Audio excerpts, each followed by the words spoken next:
नमस्कार, मैं Sachin Sharma M9 India news पर एक बार फिर आपका स्वागत करता हूं। और हमारे खास कार्यक्रम एक शख्सियत मैं आज मैं आपको एक नई शख्सियत से मिलाना चाहूँगा जिन्होंने अपने बूते पर इस प्रदेश के अंदर नहीं पूरे देश के अंदर अपना नाम रोशन किया है। 4 दिन के अंदर 1 लाख से ज़्यादा उनके व्यूअर्स हो चुके हैं, उनका गाना लॉन्च हुआ है।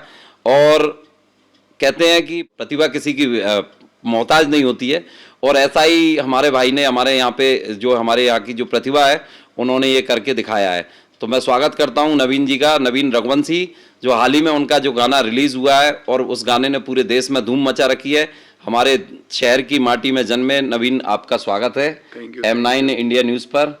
और नवीन जी, शुरुआत हम यही करते हैं कि जिस तरीके से अशोनर जैसा छोटा सा शहर है, उस छोटे से शहर से मुंबई तक का सफर आपने कैसे तय किया? इंजीनियरिंग के बीच में भोपाल में शूटिंग देखी थी। जब रणबीर कपूर को 2011 में पहली बार देखा तो दिखा कि भाई इज्जत क्या होती है। तब वो हर हमारा युवा प्रभावित हो जाता उस एज में कि हाँ भाई, मैं तो बहुत छोटा था, स्कूल टाइम की एज थी। फिर 2013 में जब मैं कॉलेज में था तब सत्याग्रह फिल्म शूट हो रही थी और मेरे रूममेट ने मुझे कहा कि तुम बॉडी वॉडी क्यों बना रहे हो। वो एज होती है, वैसे मजाक वाली बात भी है कि सारे सोचते हैं मैं अच्छा दिखूं और दो लड़कियां मेरे पीछे पड़े और मैं ऐसा लड़कों में अलग ही बॉडी दिखे। वो सोचकर मैं शूटिंग में चला गया और मेरे पापा ने बोला था कि अमिताभ बच्चन या आपके लता मंगेशकर जी, गावस्कर जी या फिर कलाम साहब, इन लोगों से अगर आप भारत में अभी मिल लिए, कोई एक से भी मिल गए तो धन्य है ज़िंदगी। तो मेरे दिमाग में बात फिट बैठ गई और बच्चन साहब से मिलना हो गया शूटिंग में। और मैं अपने घर की शादी फंक्शन में कहीं जाता था ना, तो अमिताभ बच्चन के साथ जब फ़ोटो खिंच गया था तो लोग रोक रोक के पूछते थे, तो मुझे बड़ा स्पेशल फील होता था। वहाँ से अट्रैक्शन बढ़ गया मेरा फिल्म लाइन में और फिर पता चला कि मैं राइटिंग में, डायरेक्शन में होता चला गया। तो ये हुआ है। तो मतलब आपकी शुरुआत बच्चन साहब से मिलने के बाद में इस वहीं से लाइन में हुई। शुरुआत, लोग आखिरी में पहुँचते हैं, वहाँ तक मैंने शुरुआत कर ली वहाँ से। तो ये आप देखना है मतलब कि जो शुरुआत नवीन जी की रही है वो बच्चन साहब को देख के रही, लेकिन आज 2024 में इनका एक गाना रिलीज हुआ है। इस गाने की स्क्रिप्ट भी इन्होंने लिखी, एक्टिंग भी इन्होंने की और निर्देशन भी इनका रहा है। तो नवीन जी, एकदम से ये 3 चीज़ों में महारत कैसे हासिल हुई? मैं एक्टर ही बनना चाह रहा था, लेकिन 2016 में मैं मम्मी को बचपन से लेटर लिखता था और राइटिंग का स्किल था मेरे अंदर। ये मुझे नहीं पता था, लेकिन 2016 में एक डायरेक्टर हैं जगत सिंह सोलंकी, उन्होंने अपनी फिल्म में मुझे एज ए राइटर रखा। कहा कि मुझे राइटर की ज़रूरत है, एक्टर की नहीं। तो मैं एज ए राइटर, मैंने कहा कहीं से तो शुरुआत हो। तब मुझे मालूम चला कि मेरे राइटिंग स्किल्स अच्छे हैं, ये उन्होंने कहा। फिर मुझे कॉन्फिडेंस बढ़ा, फिर पता चला कि मैं जो लिख रहा हूँ वैसे लोग फिल्मा नहीं रहे हैं, तो कमियाँ मुझे दिखने लगी डायरेक्शन में। एक्टिंग भी चल रही थी लेकिन दूरियां बढ़ती जा रही थी, फिर धीरे धीरे निर्देशन की तरफ बढ़ने लगा। अब चूंकि स्क्रिप्ट लिखना आता था तो मुझे लगा मेरा विज़न मैं ही लाऊं कैमरे पे। तो ऐसे पहला गाना तो किसी और ने डायरेक्शन दिया था और लिखा मैंने था, लेकिन दूसरे में मैंने सोचा कि अब मेरा विज़न मैं ही लाऊंगा, तो अब यहाँ से डायरेक्शन हो गई स्टार्ट। तो पहला गाना कब और कहाँ किस सन में रिलीज हुआ था और कौन सा गाना था? पहला गाने के साथ एक परेशानी हो गई थी कि जिस दिन ये गाना आया उस दिन मेरे फादर की डेथ हो गई थी। और शुरुआत बहुत अच्छी हुई थी, पहले दिन ही 3-4 लाख व्यूज़ आ गए थे। लेकिन शाम को ही, अच्छा ये मैं बताना भूल गया कि मेरे पापा मुझे स्टार्टिंग से बोलते थे कि तुम्हारा नाम अखबार में आना चाहिए। ये मेरा मतलब शुरू से सपना है कि मेरे बच्चों का नाम अखबार में है, क्योंकि वो मोबाइल चलाते नहीं थे। लेकिन जिस दिन गाना आया उस दिन पापा की डेथ हो गई, और जो अखबार था वो मेरे सामने तब आया जब पापा की डेड बॉडी थी। तो उस दिन मैंने डिसाइड कर लिया कि अब अखबार ही अखबार में आना चाहिए, और इस गाने में ऐसा हो भी रहा है। फिर मुझे मतलब ज़्यादा अखबार पढ़ता भी नहीं था मैं, लेकिन तब से पढ़ने लगा और तब से वो पैशन बन गया मेरे अंदर के, तब तो एक शौक था, अब जुनून बन गया। तो अब ये दूसरे गाने में इसलिए टाइम लग गया क्योंकि अब नया बंदा जब इंडस्ट्री में काम कर रहा होता है तो कोई सपोर्ट नहीं करता, घर वाले भी नहीं करते, तो बाहर का क्यों करेगा। तो मैं राइटिंग कर रहा, डायरेक्शन की स्टोरी सुनाऊँ, फिर बीच में कोविड आ गया, लोगों को पकड़ पकड़ के बताऊँ कि यार अपन को ये शूट करना है, अपन को ये बनाना है। तो वो मतलब मैंने अपने गाने में लाइन भी लिखी है कि कह देना कोई पागल था, पागल तो प्रीत ना हो। तो लोग जब एक अतरंगी काम करने जाने लगते हैं ना, कि कुछ ऐसा काम कर रहे हैं जो दुनिया से हटके है, तो आधी दुनिया तो आपको पागल सिद्ध करने में लग जाती है। तो इसलिए है ना, जिन लोगों को सपोर्ट करना था उन्होंने किया नहीं, उल्टी टांग अड़ाई, मेरे खुद की ही टीम के लोग हटते चले गए। फिर ऐसे परेशानियों मैंने जैसे तैसे, अकेले नहीं किया, मैंने कहा कोई और मदद नहीं करेगा, खुद का कांटा खुद ही निकालना है, तब जाके टाइम लग के बन पाया। नवीन जी, इस गाने में इस गाने को बनाने में कितना टाइम लगा? चूंकि आप इसके डायरेक्टर भी थे, आप इसमें एक्टिंग भी कर रहे थे और इसकी स्क्रिप्ट भी आपने लिखी थी, तो कितना लंबा समय लगा इसको? 2020 में फादर की डेथ हो गई थी मेरे। उसके बाद कोविड आ गया, 21 तक कोविड चला, 22 में भी रहा। तो मैं तो फिल्म मेकिंग में ज़्यादा ध्यान दे रहा था, लेकिन नया हूँ तो कौन मेरी फिल्म देखेगा, कौन पैसा लगाएगा। तो फिर मुझे 3-4 साल लग गए, क्योंकि किसी का विश्वास नहीं था मेरे ऊपर। और जो मेरे आइडियाज़ थे, अगर मैं किसी से शेयर करता था तो लोग सोचते थे यार ये फेंक रहा है, ये पागल ना हो जाए, इतनी बड़ी बड़ी बातें सोचने लगा है जो हम लोग तो सोचते ही नहीं है। और जो कि समाज या सोसाइटी, हम मिडिल क्लास फैमिली के लोग हैं, हमारे लिए तो सपने देखना भी गुनाह हो जाता है। तो फिर वो बोलते हैं कि ये फील्ड से हाथ हटाओ और अपनी इंजीनियरिंग की है, मैंने सिविल इंजीनियरिंग की है, उसमें जॉब करो। तो इसलिए रोकथाम ज़्यादा होने लगा, इसलिए टाइम लग गया ज़्यादा। आज अगर मैं गाना बनाऊँ तो मैं 2-3 महीने में कंप्लीट कर दूँ, ज़्यादा से ज़्यादा। तो भविष्य में स्क्रिप्ट राइटिंग या एक्टिंग में अगर आपको मौका मिलता है बॉलीवुड में, तो आप किसका चयन पहले करेंगे? स्क्रिप्ट राइटिंग विद डायरेक्शन, क्योंकि मुझे रीडिंग और राइटिंग का बहुत शौक है। मेरी टीम में बहुत ऐसे मेरे जैसे ही लोग हैं जो एकदम पैशनेट हैं, और वो मुझ पर बहुत फेथ रखते हैं। कहते हैं कि तुम्हारी डायरेक्शन में दम है, तुम लोगों पे विश्वास मत करो कि लोग क्या रोकते हैं, जो खुद नहीं कर पाते वो दूसरों को रोकते हैं। तो मैं अपने डायरेक्शन पे फुल ऑन विश्वास के साथ आगे बढ़ रहा हूँ। जैसे अभी तक स्क्रिप्ट राइटिंग की बात होती है, तो अभी तक आपने कहाँ कहाँ किन किन फिल्मों के लिए या किस कुछ ऐसे आपके गाने वगैरह जो स्क्रिप्ट राइटिंग में हो, ऐसे कौन कौन से अभी तक सामने आए?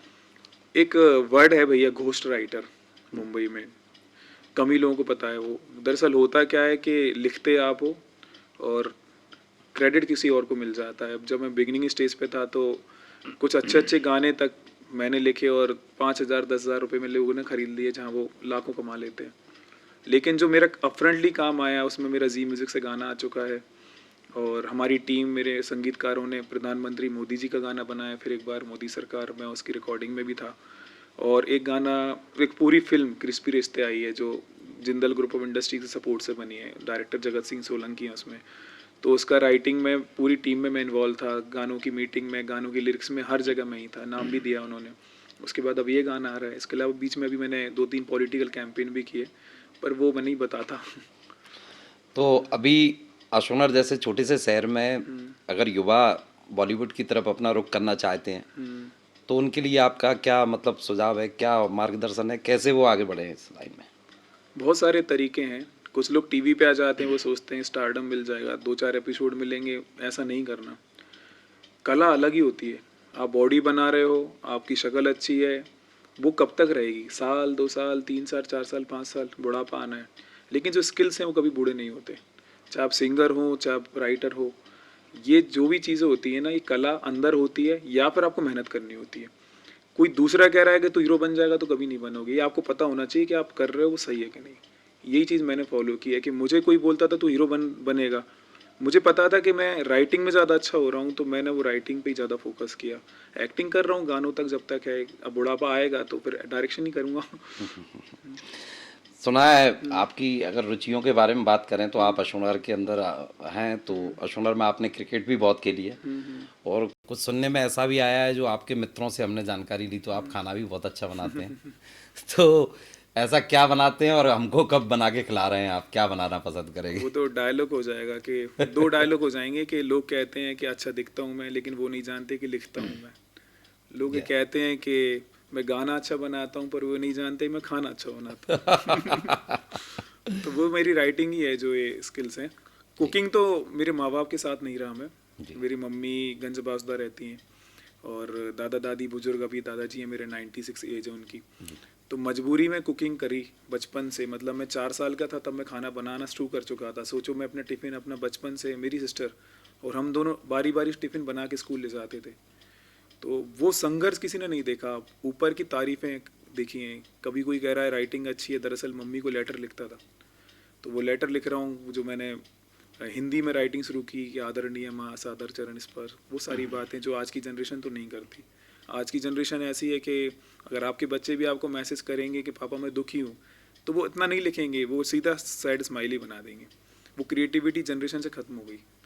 तो वो भगवान की ट्रेनिंग थी, और मैंने वो स्टार्ट कर दिया था 4 साल 5 साल की उम्र में, राइटिंग करते करते, कुकिंग, पेंटिंग में बहुत करता था क्योंकि मेरा बेस्ट फ्रेंड मैं ही था। क्रिकेट भी ऐसा था कि मैं दीवार में बॉल मारता था, पलट के आई बैटिंग कर रहा हूँ। तो ये ज़िंदगी में ऐसा ही था, कोई दोस्त नहीं था, माँ बाप थे नहीं, खुद का दोस्त मैं, तो सारे स्किल्स ऐसे आए, कोई सीखा नहीं मैंने, कुछ भी नहीं सीखा।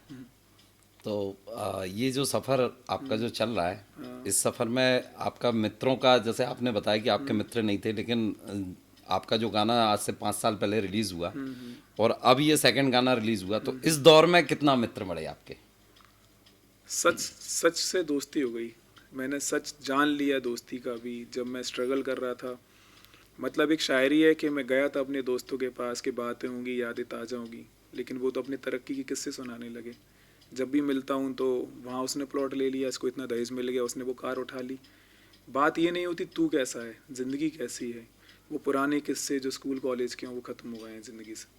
तो दोस्ती अब खुद से ही है, अपनी किताबों से, अपनी राइटिंग से।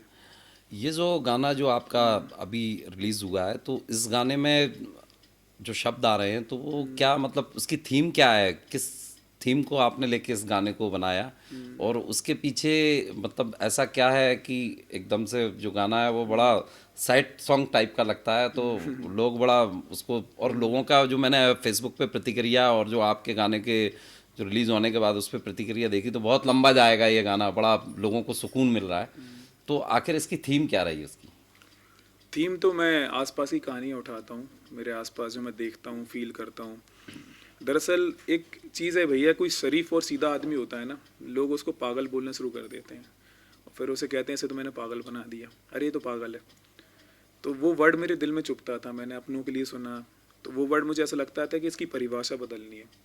तो तभी मैंने वो गाने में लाइंस वगैरह हमारे म्यूजिक डायरेक्टर की टीम के साथ बैठे लिखी कि मैं मर जावा तो नाम तेरा अगर हो, कह देना कोई पागल था, पागल तो प्रीत ना हो, और हंसदा है जग सारा। मतलब दुनिया हंस रही है उस इंसान पे जिसको आपने पागल भी बनाया, तकलीफ भी दी, और फिर आप हंस भी रहे उस पर। तो ये चीज़ें अंदर से ही आई बस, और कहीं सीखा नहीं। तो ये जो आपके इसमें जो आपने जो बताया, तो इतना सारी समस्याएं तो आई, लेकिन और कुछ ऐसी कठिनाइयां जो आपको फेस करना पड़ी हो, कुछ आपकी स्मृतियों में शामिल हैं? अगर ऐसी कुछ कठिनाइयां तो बताइए हमारे दर्शकों को। कठिनाई, पापा को डिप्रेशन में देखा बचपन से, दादाजी को कैंसर में देखा, और दादी हमारी बुजुर्ग थी, थोड़ी बहुत गुस्सैल थी, उनको संभालना, उनको कोविड हुआ, अस्पताल में भाग दौड़ अकेले ने की। सिस्टर बेचारी बहुत सीधी सादी, पढ़ाई में बहुत तेज, लेकिन वो भी संघर्ष किया उसने, उसको भी देखा संघर्ष करते। मम्मी ज़रूर से ज़्यादा सीधी, शिक्षिका हैं लेकिन मजबूरी में बासुदा रह रही हैं, उनका संघर्ष देखा। तो संघर्ष में ऐसा देखूं तो 6 मेंबर हैं, 6 में से किसका ज़्यादा संघर्ष है, वो परेशानी ही बहुत बड़ी है। तो पर संघर्ष में एक चीज़ होती है, इंसान खुद को पहचान जाता है। तो यहीं से कीचड़ में कमल खिल रहा है, वो मेरा नहीं तो मेरी बहन को क्रेडिट दूंगा, वो ज़्यादा टैलेंटेड है। अच्छा, भी जो वर्तमान दौर चल रहा है और कुछ समय से अभिभावक अपने बच्चों को इस लाइन में जाने से रोकने लगे हैं। हाँ। खासकर सुशांत सिंह का जो हुआ है, जो हादसा हुआ था, उसके बाद में बॉलीवुड से जो बच्चे जाना चाह रहे थे, तो उनके परिजनों ने उनको पीछे खींच दिया। इस बारे में आपकी क्या राय है? सुशांत के केस में पर्सनली तो मैं नहीं जानता, जो देखा नेट से देखा, लेकिन इंसान को इतना मजबूत होना चाहिए ज़िंदगी में कि वो हर तरह की सिचुएशन को फेस कर ले। मैं मेरी बात करूं तो मैंने और ज़्यादा कठिन परिस्थितियों का सामना किया है जो यहाँ भी बताने लायक नहीं है। खुद का खाना बनाने से लेके हर चीज़ आज भी वही होता है। लेकिन जब आप ज़िंदगी में ना ये सारे एक्सपीरियंस लेके नहीं जाते, आप उम्मीद ज़्यादा अपने ऊपर रख लेते हैं, तो वहाँ परेशानियों का बोझ आपके सर पे रहता है। आपको लगता है कि अगर मैं फ़ेल हो गया तो दुनिया हंसेगी, दुनिया मजे लेगी, लौटने का रास्ता नहीं होता। तो नई युवा को ये सोचना चाहिए, अगर फेल हो गए तो इट्स ओके, हमारे माँ बाप हमारे साथ हैं, हमारे अपने अपने साथ है, इससे बड़ी जीत कुछ नहीं है। पैसा है, स्टेटस है, आएगा जाएगा, बात ख़त्म। मैं भी यही सोच के चलता हूँ, मैं पैदल चलता हूँ आज भी। मतलब मैंने आज से 15 साल पहले एक ऐसी मोटरसाइकिल ले ली थी जो आज आज लड़के बताते हैं मुझे, तब मैंने सबसे पहले ली थी, लेकिन मैं वो चलाई तो 4 दिन की चांदनी थी, वो सुकून नहीं था। लेकिन आज मैं राइटिंग कर रहा हूँ, आज डायरेक्शन कर रहा हूँ, और लेकिन पैदल चल रहा हूँ, मुझे उसमें ज़्यादा सुकून मिल रहा है। अशोकनगर में बैठ के बॉलीवुड लेवल के गाने को लॉन्च करने में बहुत सारी कठिनाइयाँ आपने फेस करी होंगी। हम दोबारा से लौटते हैं उसी गाने की तरफ। तो ऐसा मतलब कि अशोनर से जब आपने इसको लॉन्च किया तो बाहर आपको लोगों से, जैसे आपके जो गायक हैं वो भी बॉलीवुड के बड़ी नामचीन हस्ती हैं, इसके अलावा उसमें म्यूज़िक वगैरह ये सब, तो आपको बार बार अशोनर से मूव होना पड़ा होगा। तो किस तरीके की समस्याओं का आपने सामना किया और कैसे सामंजस्य में इन सब चीज़ों में बिठाया, क्योंकि आपकी दादाजी की तबीयत भी खराब रहती है, पूरी जिम्मेदारी भी आपके ऊपर रहती है, तो ये सब चीज़ों में आपने परस्पर सामंजस्य में किस तरीके से बैठा पाया? हाँ, एक उदाहरण देता हूँ, वो हंसी वाली ही बात है, जी। क्योंकि मैं नहीं चाह रहा सैड हो हमारा पॉडकास्ट। जी। मैं परेशान बहुत रहता हूँ, लेकिन दुनिया को नहीं दिखाता, बहुत कम ही रेयरली चांस होता है। आज तो बता रहा हूँ थोड़ी चीज़ें। अभी 1 साल पहले ही मैं घर में बैठा अपना काम कर रहा था, और मुझे दिमाग में आ रहा था कि यार अगला काम के लिए पैसे कहाँ से आए। मैं जोड़ता हूँ, कुछ दोस्तों से भी हेल्प ले लेता हूँ। तो वहाँ से एक अच्छे कैमरामैन का फ़ोन आया कि सर आपके साथ काम करना है। अब मैं उसे ये नहीं बोल सकता कि मेरे पास पैसे की कमी है, अपनी कमी क्यों बताऊँ उसे। तो मैंने उससे बोला ही था कि यार मैं थोड़ा ज़्यादा बिजी चल रहा हूँ आजकल, काम ज़्यादा है, जबकि नहीं था काम। इतने ही मेरी मम्मी एंट्री मार के कहती हैं, लो फ्री बैठे रहते हो, प्याज काट लो। तो ऐसी चीज़ें होती हैं मेरे साथ कि परेशानियां बहुत होती हैं, लेकिन मैं ह्यूमर ढूंढता रहता हूँ कि न्यूट्रल रहे लाइफ, और खुद को बूस्ट करता रहता हूँ। दादाजी अस्पताल में भी रहे हैं ना, तो भी मैं गाने लिख रहा था, उनको दवाई चढ़ाई, ड्रिप चढ़ाई, पापा को भी। ये सिचुएशन मुझे मिलती है ना भगवान से, वो सिचुएशन मेरे लिए एक तरीके से कला को बाहर निकालने का तरीका होता है। मेरे फादर की स्टोरी भी मेरे लिए इंस्पिरेशनल है, उस पर भी मैंने लिखा है। मेरे दादाजी कैंसर विक्टिम हैं, और रेबीज भी हो गया बीच में, मतलब रेबीज डॉग ने काट लिया, तो उससे पहले ही उन्होंने इंजेक्शन लगवाया, उनको डॉग ने काटा तो हमसे कहते हैं बेटा कैंसर हरा दिया, ऑपरेशन 90 की उम्र में करा लिया, ये क्या दर्द है, इंजेक्शन ही तो लगाना है, रेबीज का इंजेक्शन लगवाना था, सॉरी। तो ऐसे लोग जब आपके आसपास रहते हैं तो आपको दिखता है नहीं यार मोटिवेशनल इनकी लाइफ है, हम क्या हैं, मुझे अपना गम छोटा लगता है इनके आगे। तो घर में ही बहुत बड़ा उदाहरण है। ये जो गाना आपका लॉन्च हुआ है, तो इसकी शूटिंग कहाँ कहाँ, किन किन प्रदेशों में की गई, कहाँ आपको मतलब आपने जो स्थानों का चयन किया तो वो किस आधार पे किया, और सबसे बेस्ट लोकेशन आपको कौन सी लगी? बहुत अच्छा सवाल है ये भैया। मैं एमपी में ही शूट करना चाहता हूँ, क्योंकि दादाजी का एक चक्कर है कि उनको देखने के लिए तुरंत मौजूद रहना होता है। 2-3 लोगों को घर में रुकवा के मैं सोचा कि यहाँ शूट करूँगा भोपाल में, लेकिन टीम सपोर्ट नहीं मिला, क्योंकि वो हर आदमी अपनी जैसी समझता है, वो सोचता है इतना बड़ा काम कैसे होगा। मुंबई में गया तो मुंबई में भी कई जगह गलत जगह लोग मिल गए हैं लूट करने वाले, मेरा शूट ख़राब भी किया उन्होंने। तो फिर मुंबई में भी थोड़ा शूट किया, थोड़ा भोपाल में किया, लेकिन मैंने जो गलतियां की कि मैंने अपने दोस्तों को मौका दिया जो दोस्त इस लायक नहीं थे, ऐसा बोलना नहीं चाहिए लेकिन सच यही है। तो मैंने उनको बिना बताए नई टीम 2 साल पैसे जोड़े, नई टीम हायर की चंडीगढ़ में, और उनको अपने वीक पॉइंट बताया ही नहीं, क्योंकि एक विज़न के साथ चल रहा था कि वो आदमी आपको कमज़ोर ना समझे, नहीं तो वो फिर शूट में वो भी लूटेगा। तो ऐसे मैंने चंडीगढ़ में की टीम के साथ शूट किया, हिमाचल में, चंडीगढ़ में, और क्या कहते हैं उत्तराखंड, मसूरी, देहरादून में।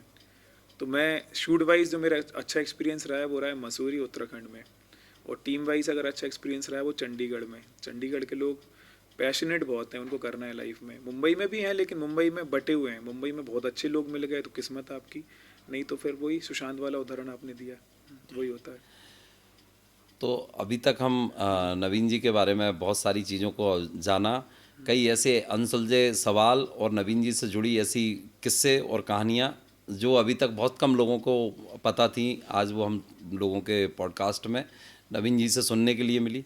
लास्ट में जाते जाते हम नवीन जी से यही ये हम अपेक्षा करते हैं पूरे शहर की तरफ से, हमारे M9 इंडिया न्यूज़ की तरफ से, कि जो युवा जो इस फील्ड में जाना चाह रहे हैं, खासकर हमारे जैसे छोटे से शहर, गांव, कस्बों के हैं, तो आपकी तरफ से उन लोगों के लिए क्या संदेश है, क्या संदेश आप देना चाहेंगे कि वो अपने जो उनका सफ़र रहे वो प्रगति पे जाए, और जिस तरीके से जो देखते हैं, कहते हैं कि माया नगरी में जाकर लोग फेल हो जाते हैं और इसके बाद में जाते तो हीरो बनने के लिए, लेकिन बाद में उनकी जो स्थिति है वो जीरो हो जाती है।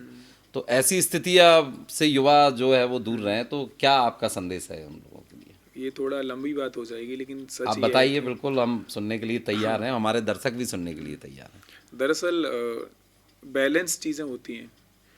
पहला कॉन्फिडेंस, दूसरा ओवर कॉन्फिडेंस। कुछ लोग होते हैं अपने आप को लेके कॉन्फिडेंट रहते कि मैं ये कर सकता हूँ, पर मैं ही कर सकता हूँ, ये ओवर कॉन्फिडेंस है। और मैं दूसरों से बेहतर कर रहा हूँ, जैसे मैं अपना गाना बना रहा हूँ, मुझे मतलब हर आदमी सलाह देता है ये काम करना था, वो काम करना था, ये तो मैं बेहतर कर सकता था। ग्राउंड में उतरने के टाइम पे सबकी हवा टाइट हो जाती है। तो जो भी आगे बढ़ना चाह रहा है ना, पहली बात तो उसको बहुत ज़्यादा सोचना चाहिए कि मैं जो कर रहा हूँ वो सही कर रहा हूँ या नहीं कर रहा हूँ। अगर दूसरों के कहने पे आप आगे बढ़ना चाह रहे हो तो लाइफ में होगा ही नहीं। आपको खुद अपने शक्तिमान एक टीवी सीरियल आता था, आपने अगर देखा हो, सबने देखा है, तो उसमें एक है ना बहुत अच्छी लाइन थी जिसको मैंने फॉलो किया कि होता है जब आदमी को अपना ज्ञान, कहलाए वो शक्तिमान। तो अपना ज्ञान होना चाहिए कि अपने अंदर क्वालिटीज़ क्या हैं। अगर मेरे अंदर राइटिंग स्किल्स है और कोई कहने लगे तू क्रिकेट अच्छा खेलता है, तो मैं कहाँ से क्रिकेट खेलूँ? तेंदुलकर, मंगेशकर थोड़ी ना बन सकता था, लता दीदी नहीं बन सकता था।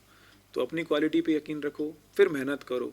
तब तक मेहनत करो जब तक जान से कर सकते हो। पढ़ाव बहुत सारे ख़राब वाले भी आते हैं, अगर आपने गिव अप कर दिया तो कोई नहीं देखता फेलियर आदमी को, सब देखते हैं सक्सेसफुल आदमी कौन है। तो मेरी यही सोच है कि लगे रहो, बस अपनी सही जगह इन्वेस्टमेंट करो टाइम का, क्योंकि टाइम जरा में निकलता है, पता ही नहीं चलता। नवीन जी, एक और मेरे जहन में सवाल उठ रहा है कि आपका जो गाना है ये है लगातार लॉन्च हो रहे हैं, आप स्क्रिप्ट भी लिख रहे हैं, आपका फ्यूचर का जो है वो प्रोजेक्ट क्या है, क्या सोचा है आपने? गाने बनाना मेरा प्रैक्टिस के तरीके से ले रहा हूँ मैं। गाने तो मैं बनाऊँगा, लेकिन वो मेरा मकसद नहीं है। और शॉर्ट फिल्म बना रहा हूँ वो मेरी प्रैक्टिस ही है, मैं अच्छे अच्छे कंटेंट लाना चाह रहा हूँ। लेकिन जो मेरा मकसद है, मकसद मतलब एम है, हिंदी में तो मकसद का, आजकल उर्दू यस। में तो कुछ मकसद और होने लगा। हाँ हाँ हाँ। तो एम है जो मेरा, जी। मैं सपनों पे यकीन नहीं करता, उन पे करता हूँ, अपने एम पे। तो वो है फिल्म बनाना। अब प्रोड्यूसर आपको ज़्यादा पैसा देगा नहीं, क्योंकि अब नए फिल्म मेकर हैं। तो मेरी एक फिल्म है व्यथा, उसका डायलॉग ही है, जीवन में व्यथा ही जीवन की कथा है। तो वो डिप्रेशन की बीमारी के ऊपर है। बहुत अच्छा। एक बीमारी है, वो तो खुलासा नहीं करूँगा क्योंकि कंटेंट ही ओपन हो जाएगा। जैसे गजनी की फिल्म आई थी, हाँ, उस टाइप की फिल्म है, बिल्कुल। लेकिन उसमें एक्शन नहीं है, वो मोटिवेशनल है। और डिप्रेशन की जो बीमारी लोगों में आजकल आ रही है, हर दूसरे व्यक्ति के अंदर डिप्रेशन है, उसके ऊपर कहानी है जो मोटिवेट करेगी। और मेरा ये गाना जो देखा, इसके 2 पार्ट और मेरे दिमाग में बनाने के लिए। ये अभी कहानी सैड थी, ये कहानी एक अच्छी मंजिल पे पहुंचेगी, बस मेरी टीम मेरा सपोर्ट कर जाए, क्योंकि टीम नहीं करती सपोर्ट। तो उसे भी बनाना है मुझे। उसके बाद एक है पुरखे, एक है ढोलक, एक है यति, एक है डी द डायरेक्टर डिक्टेटर, जो मैं डायरेक्टरों की कहानी है एक तरीके से।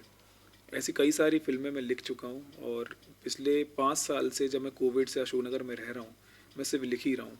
मैं घर में रहता हूँ, सोचता हूँ, पढ़ता हूँ, रिसर्च करता हूँ, 12 घंटे में यही करता हूँ। लोग, मेरे दादाजी कह रहे थे पागल हो जाएगा तू, घर में एक कमरे में क्या करता है 10 बजे 10 में। लेकिन जब ये गाना आया तो उनको समझ में आया कि यार ये वाकई में काम कर रहा है, क्योंकि वो न्यूज़ वगैरह में आ गया ना, वो अखबार पढ़ नहीं पाते बेचारे। फिर रिश्तेदारों ने फ़ोन लगाया। अब पता नहीं कि दुर्भाग्य है कि हमारे घर वाले हम पे यकीन नहीं करते, कोई बाहर का बताता तो करते हैं। तो ये वो, सभी के साथ में ये ऐसा हाँ, रहता है मोस्टली। तो मेरे रिश्तेदार कभी बताते ही नहीं मेरे दादाजी को कि कुछ अच्छा चल रहा है। वो बताते हैं टाइम खराब कर रहा है और ऐसा हो गया वैसा हो गया। तो मैं फिर भी ये सारी चीज़ें जो मेरे खिलाफ भी जा रही हैं, उनको भी राइटिंग में यूज़ कर रहा हूँ।